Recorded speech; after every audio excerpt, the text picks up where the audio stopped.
if you could share with us steps to take, like to have better conversations at work, to help us get better results, to achieve our goals, while also being genuine and respectful with our colleagues. And again, I'm thinking of meeting professionals that we both work with so much because they're dealing with vendors, internal teams, sponsors, sites, hotels. There's a lot there to communicate in so many different realms and levels. And share with us, please. Absolutely. Well, I want to go back to something you said that really kind of lit me up, which was, the simplicity of this can be kind of really invigorating and kind of eye-opening. And I want to share something that is so obvious, but so eye-opening and so helpful. And it's this. It's the importance of intention and impact congruency. Now, what do I mean by this? Okay. Now, everybody, I'm pretty convinced that everybody wakes up in the morning with a really good intention. Everybody wakes up wanting to do good in the world, have a good impact, have a positive impact on others. I'm pretty sure, Seth, you didn't wake up going, I'm really going to stick it to Amy today. You didn't have that thought that you wanted to be evil and really screw someone over, me or anyone else, right? And and for anyone listening, you might be thinking, well, maybe that's true, except for this person. Okay, well, there might be a couple of exceptions that you're thinking of, but by and large, everyone wakes up with a good intention. Now, here's where things fall apart. You wake up with a good intention, and now you show up to the moment and you go forth. And you're going to speak, and you're going to operate, and you're going to listen, and you're going to operate, you're going to do, you're going to think in a certain way. Now, you've got a good intention, but if you're not aware of the impact that your words and your delivery is having on the other person, and worse, if you don't have that awareness that impact that's being had on that person matches your intention, that's where trust starts to break, is the lack of awareness. Now, because we all rely on our intention, and we think, well, my intention is really good. But we often, especially as we progress on the ladder and the more experience we have and the higher we go, we think that our success comes from our really noble, very strong intention and the ways in which we operate. And we start to lose even more so that awareness of our impact on others. And so one of the most powerful things we can do to get more done in less time, to spike that level of trust where we can innovate more, we can take more risks, we can come up with better ideas together, empathy spikes, is just to have the intention to be aware of, like, how am I landing on this person right now? And what's interesting, because of the neurobiology of being human, our brain's always trying to keep us alive in every moment. And it's sorting through, all forms of threats. But the thing is about the brain can't tell the difference between environmental threats or social threats. To the brain, it's the same, right? So in other words, tiger jumps out of a bush, that's a threat. Boss throws you under the bus in a meeting, that's a threat, right? And so, so all of your brain is constantly looking out for threats. And one of the ways that the way that our brain is assessing for safety is it's always asking a couple of questions to gauge that social safety. And it's, am I safe? Do I need to protect myself? Image, status, reputation. Do I belong? Do I fit in? Am I being included?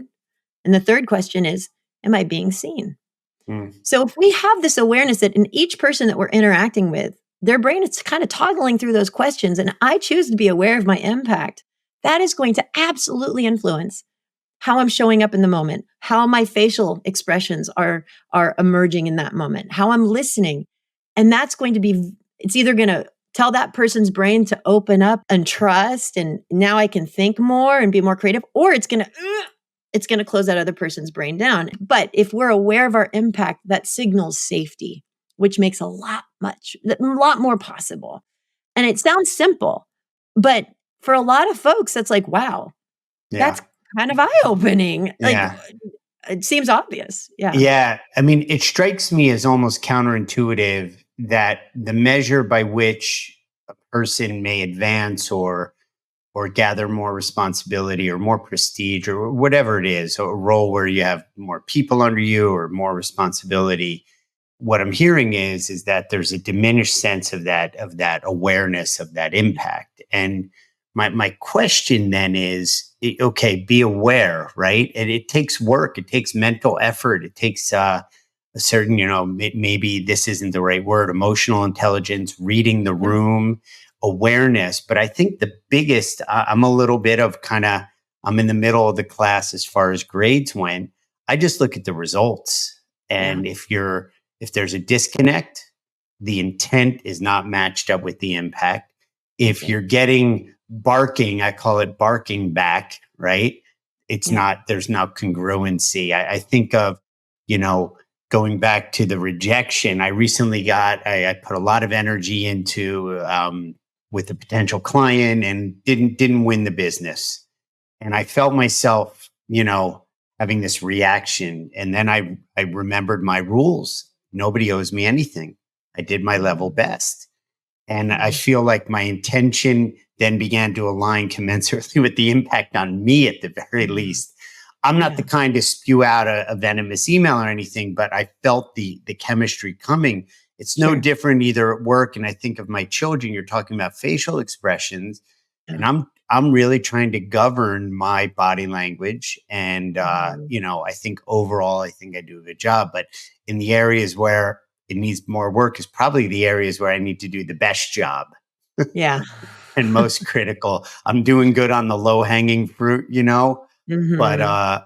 I just think that, that alignment, that congruency of the impact and the awareness, would you not say? I mean, it's the invisible work, Yes. right? It's That's it. that it's like you can't almost measure it, but it's there. And you said something that was really powerful, and it's that well, you said awareness, but it's this waking up. It's waking up, it's choosing to be aware. It does take us a little bit of a capacity, right? But it starts with the intention. Once you recognize that, okay, well, I'm going to show up and I'm going to have an impact. And if I'm not checking to make sure that my impact and my intention match, I'm just making life harder for myself because I'm going to shut this person down. It's going to create conflict. I'm not going to be able to innovate as much. We create so many unnecessary obstacles on our path because we're kind of sleepwalking. And all this takes is a decision to wake up and say, you know what, I'm going to choose to be aware of how I'm landing on folks. And the moment you're aware of that, our inner instincts, our inner wisdom pretty much know what to do to shore that up, right? Right.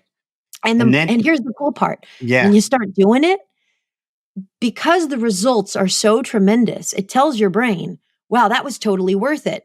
So it'll accelerate the rate of that change because the rewards are so great. For this little effort, I got really great rewards. And then pretty soon you'll create a new capacity within yourself and it'll become muscle memory. You don't have to think about it, it just right. becomes who you are.